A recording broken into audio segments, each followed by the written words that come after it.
The night burned blue. Screams echoed through the metallic canyons of Eclipsera as plasma storms tore the sky apart.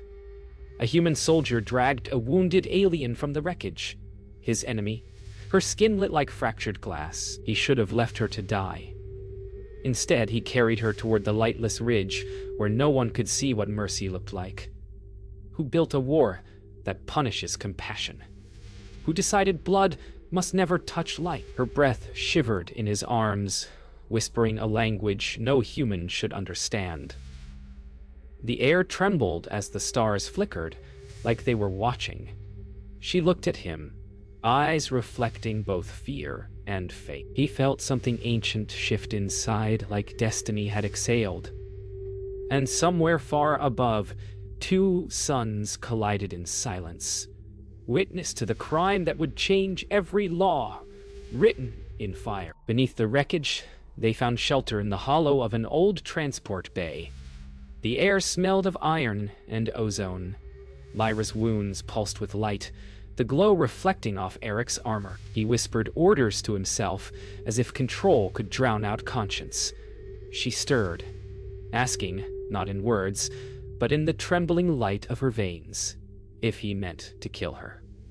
He didn't answer. Instead, he tightened the bandage that couldn't contain her radiance. Outside, the storm raged like the gods themselves, arguing about mercy. Her language was a melody of echoes. Each syllable made the air hum, shaping the silence into meaning. Eric listened, unable to understand yet unwilling to stop.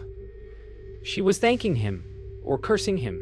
It didn't matter. He saw fear and defiance in her gaze. The kind soldiers break before the enemy sees it. But this time, he didn't want to break anything. He wanted to understand why the universe would make beauty an act of treason. He should have reported her.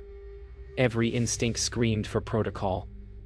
But when she reached out, skin trembling with silver light, he froze. Her touch was cool. And suddenly, the battlefield was a memory. Her energy crawled into his veins like starlight, trying to heal something too broken to name. For one moment, he wasn't Commander Vale of the Terran Alliance. He was just a man holding a heartbeat that didn't belong in this world. The storm faded. The silence that followed was heavier than the battle had been. Lyra leaned against the wall, exhausted, her glow dimming with each breath. Eric looked at her and saw the cost of mercy, how it binds, how it brands. Outside, distant gunfire echoed like a fading heartbeat. Somewhere, someone would come looking, but he already knew. If they found her, they'd find him too. And he no longer cared. The universe had changed shape. He'd chosen his side. The moon base was a skeleton. Hollow corridors breathing dust and silence. Eric sealed the blast door, his hands trembling from more than exhaustion. Lyra's light flickered in the dark, soft and unsure, like a candle afraid of itself. The war outside had stopped mattering. Inside, there were only echoes, and the strange rhythm of two heartbeats learning each other's sound. She spoke of Aerith, of skies woven with light and oceans that healed when they sang. He listened, feeling like a thief stealing beauty he didn't deserve. The air tasted of secrets, and for the first time the silence between them wasn't danger. It was trust being born. Eric patched the comms panel with shaking hands, trying to call for supplies, not rescue. Every word he didn't say was a betrayal. Every glance at her reminded him why he'd stopped believing in orders. She watched him quietly, understanding without language that this man was fighting something deeper than the war. When her hand brushed his wrist, the static in the comms faded, and for a heartbeat, the universe seemed to hold its breath. In her sleep, Lyra murmured names, some lost, some holy. The Lethari believed dreams carried fragments of truth, and Eric wondered if she dreamt of him. He kept watch by the shattered viewport, eyes fixed on the twin suns bleeding across the void. He thought of his soldiers, his command, his oaths. All of them meant nothing now. The war had taken everything but this, the quiet sound of someone breathing beside him, proof that mercy could outlive hate. When the fever hit, it came fast. Lyra's veins blazed like molten silver, her body rejecting the air of this broken world. Eric panicked, trying every human medicine he had. None of it enough. She whispered a word. Blood. He didn't understand until she pulled a blade from her belt, pressing it to his hand. Her species could heal through exchange, but the act was forbidden, sacred. He didn't hesitate. When his blood touched hers, the air shivered like glass breaking underwater. Two colors merged, and something ancient awoke between them. When the glow finally dimmed, she lay still, her breathing soft but steady. Eric sat beside her, staring at their joined hands. He knew what he'd done, what it meant. In both their worlds, this act was treason, a merging of life that rewrote everything sacred. Outside, the horizon pulsed with the signal of approaching ships. Their sanctuary had been found. He looked at her, at the faint light in her veins, and understood the truth too late. Saving her wasn't the end of the war. It was the beginning of something neither world was ready for. Dawn came with the sound of metal screams. The Dominion had found them. Eric grabbed the pulse rifle from the floor, while Lyra struggled to stand, her light still weak from the blood bond. Outside, the horizon bled orange as ships descended like falling blades. There was no time for fear. Only choices. They'll kill you for this, she whispered.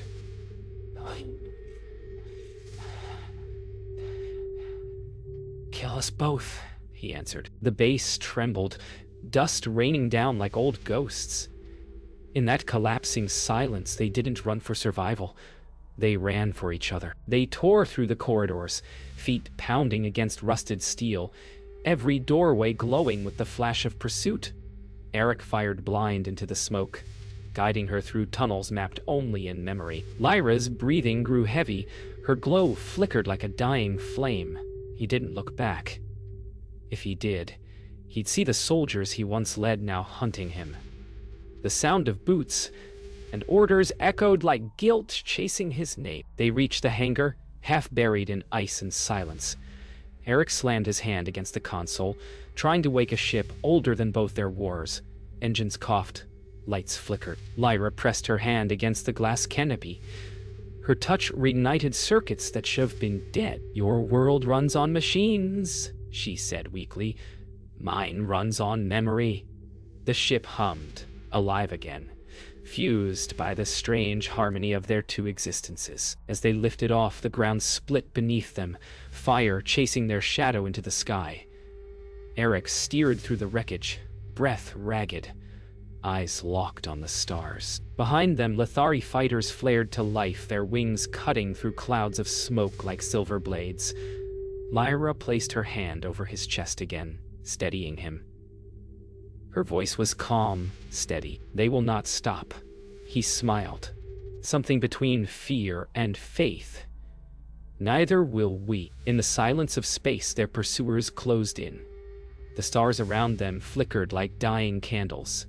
Eric rerouted power to the shields, every muscle coiled in defiance. Lyra turned toward the viewport, eyes glowing with the faint pulse of her world's energy. She raised her hand, and the darkness outside shimmered. Thousands of fragments of light bending around their ship. The enemy scanners failed. For a heartbeat, they vanished, swallowed by her creation.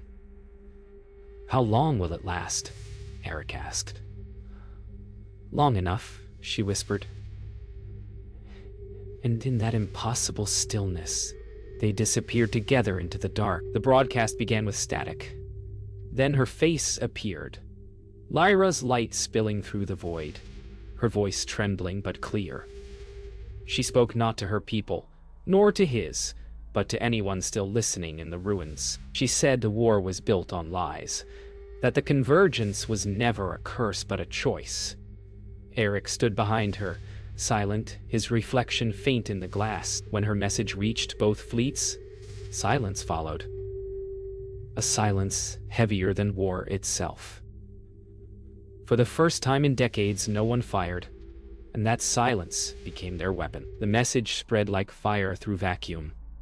On Orith, soldiers hesitated. On Eclipsera, generals stared at frozen monitors. The words of an outlawed alien and a human deserter carried more power than any fleet. In that fragile pause, both sides saw themselves in the faces of their enemies. The high commanders called it treason. The people called it hope. Eric and Lyra called it the truth finally breathing. But peace was never welcome. The Dominion declared her message an abomination, and the Terran Alliance branded Eric a traitor. Ships moved again, engines like thunder. Both fleets began to hunt the same two people. Eric stared out at the stars, realizing the war hadn't ended. It had turned inside out. And now, they were the center of it. "They'll come for us both," he said quietly. Lyra smiled, tired but certain. "Then we'll make them listen." The battle that followed wasn't fought with weapons but with words and light. Lyra stood at the heart of the transmission core. Her voice carried through every ship within range. Eric defended the perimeter, shielding her from the soldiers storming in. Every sound, every shot, every breath became one rhythm. She spoke of forgiveness, of the beauty and imperfection of how even enemies are made of the same stars. Her light filled the sky, until the darkness had nowhere left to hide. When the light faded, silence returned. Ships drifted, powerless. Soldiers dropped their weapons, blinded not by defeat, but by awe. The war paused, hanging by a thread of belief. Eric and Lyra stood in the ruins of their signal chamber, surrounded by the hum of something ancient and new. The High Oracle's voice echoed through the static. "The convergence has begun." Lyra looked at Eric, tears gleaming like light itself. "Then let it finish what we started." They didn't see the betrayal coming. It came dressed as rescue. A coded signal reached their ship, claiming safe passage from sympathetic forces. Eric hesitated, but exhaustion clouded instinct. The coordinates led them to a derelict docking station orbiting between two dead moons. The moment the airlock opened, soldiers swarmed in. Energy bolts flashed. Smoke filled the corridor. Lyra screamed his name before they were torn apart by gravity fields. The last thing Eric saw before darkness claimed him was her face, light breaking through the smoke as if refusing to fade. He woke to silence and chains. The air was colder than space. Around him, the Dominion's insignia glowed on every wall. Across the cell's transparent barrier stood General Kale Vera, eyes like carved steel. Eric realized the truth with a sinking weight. This was no random capture.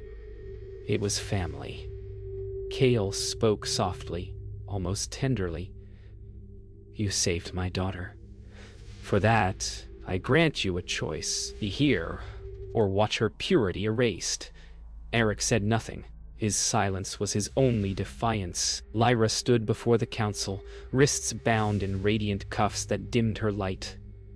The chamber was filled with her father's soldiers, their eyes reflecting both reverence and fear. Kale demanded she renounce the human, erase the bond, restore her loyalty. She looked up, voice shaking but unbroken. "You taught me light could not lie. Yet here we stand, blind beneath it." The hall erupted in outrage, but she kept speaking, every word a blade. "If love is treason, then I am guilty forever." That night, Lyra moved through the fortress like a ghost. The guards did not see her. Her light dimmed to nothing but a whisper. In the holding bay, she found Eric, broken but breathing. He tried to warn her, but she only smiled. "You once saved me from your world. Now I'll save you from mine." Her hand pressed to his chest. Silver light flowed through the locks, melting them like ice. Alarms screamed, but neither of them looked back. The universe could keep its laws. They would make their own. They reached the outer hangar, alarms echoing like thunder. Eric's strength was fading, every step a battle. Lyra stopped, turning toward him with tears shimmering like stars. "They'll follow us forever," she whispered. "Then let them chase light." She pressed her forehead against his, and a soft glow pulsed between them. Too bright, too human, too alien. She kissed him once, then pushed him into the escape pod, live. The hatch sealed before he could answer. Outside, the fortress lit the night sky as her energy surged. A storm so powerful it erased everything in white. The pod drifted for days, then weeks, lost between stars. Eric's wounds healed, but the emptiness didn't. He dreamed of light and her voice calling through silence. When the Terran rebels found him, he was half a ghost, half a story. They whispered her name like a myth, saying the silver flame still burned on Orith's surface. He didn't believe it. He couldn't, until he saw the transmissions. Glimpses of light in human cities in Lithari skies. She was alive, or her echo was. Either way, he was going back. He returned not as a commander, but as a shadow. The rebellion had grown in his absence, half human, half Lithari. Born from their message of peace, disguised among them, he listened to stories of the woman who defied her father and disappeared into the wastelands. They called her the Star Widow. Eric said nothing. He simply loaded his rifle, fixed his coat, and followed the trail of light through a broken world still bleeding from its gods. The wastelands of Orith were silent now. Oceans turned to glass. He found the remnants of her fortress, twisted towers humming with residual energy. As he stepped into the main hall, her voice echoed faintly, not from memory, but from the walls themselves. "You came back." He froze. And there she was, barely, light dim, but real. The convergence had changed her. She was neither fully Lithari nor human. She was something the universe hadn't seen before. Something he had always known she could become. Their reunion was not gentle. Lyra's first words cut through the silence. "You shouldn't have come." She turned away, afraid the world would punish them again for what they had survived. Eric stepped closer, voice shaking. The world already did. Her light brightened at his touch, flickering between warmth and sorrow. She confessed she could no longer leave Orith. Her life was bound to the planet's dying core. Every breath she took fed the fragile balance between peace and collapse. He understood, and he refused to let her fade alone. Night returned to Orith for the first time in centuries. They stood beneath it, two figures beneath alien stars, surrounded by quiet. Lyra leaned into him, her voice softer than wind. "If peace requires my light, then I will stay." Eric looked at her, his eyes filled with every war he'd fought and every reason to stop. "Then, I'll stay too," she smiled. A small, tired smile that belonged to both worlds. Above them, the twin suns finally set, leaving the galaxy bathed in silver dusk. Orith trembled beneath them. The planet's core, long fractured by war, began to pulse like a beating heart. Across the stars, human and Lithari fleets paused mid-orbit, watching their two suns flicker as one. Lyra stood at the center of the old temple ruins, light streaming from her veins in rivers of silver. Eric held her, knowing every pulse of that glow cost her life. "It's starting," she whispered. "They will come." He looked to the horizon, ships descending like falling stars. "Let them see what we've become." The ground erupted, sending arcs of energy into the clouds. The convergence had awakened, the final fusion of their blood echoing through the planet's core. Around them, the soldiers from both worlds hesitated, unable to fire on the living proof of unity. Lyra's voice carried across the battlefield, amplified by the planet itself. "We were born to erase each other, but love rewrote the command." Her words spread through every communicator, every heart still beating in defiance of hate. But the peace they birthed demanded sacrifice. The core beneath Orith began to collapse, light turning into gravity. Eric felt the pull, felt her slipping away. She smiled, knowing. If I let go, the planet dies. If I stay, I die with it. He grabbed her hand, voice breaking. Then I stay too. The universe seemed to pause, holding its breath for their answer. 2 heartbeats, 1 decision, then they stepped forward together into the heart of creation. In the heart of the storm, their bodies dissolved into light. Red merged with silver, flesh into flame, love into code. Every pulse of their joined energy rippled through the cosmos, rewriting laws that had stood since the birth of suns.